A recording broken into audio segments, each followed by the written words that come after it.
പൊന്നപ്പാ അതെന്താ കയ്യിലുള്ളേ?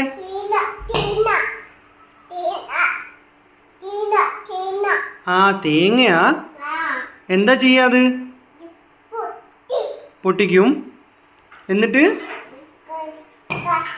കത്തിയെടുത്ത് പൊട്ടിക്കും. എന്നിട്ട് എന്താ ചെയ്യാ? മുറിക്കും. എന്താ എടുക്കുന്നേ? കത്തി എവിടെ? അതിലുണ്ടോ കത്തി? കത്തി അതിലുണ്ടോ? എന്താ എടുക്കുന്നത് പൊന്നപ്പാ? കത്തി എവിടെ?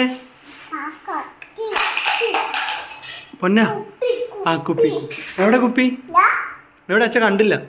ഒന്ന് എടുത്ത് കാണിച്ചു തരുമോ? ആ കണ്ട്. അതെന്താ? എണ്ണക്കുപ്പിയാ? തേങ്ങയിലെ വെള്ളം എങ്ങനെയാ കുടിക്കുന്നേ? തേങ്ങാ വെള്ളം എങ്ങനെയാ കുടിക്കുക? എങ്ങനെ കുടിക്കും? കാണിച്ചു തന്നേ അച്ഛൻ എങ്ങനെ തേങ്ങ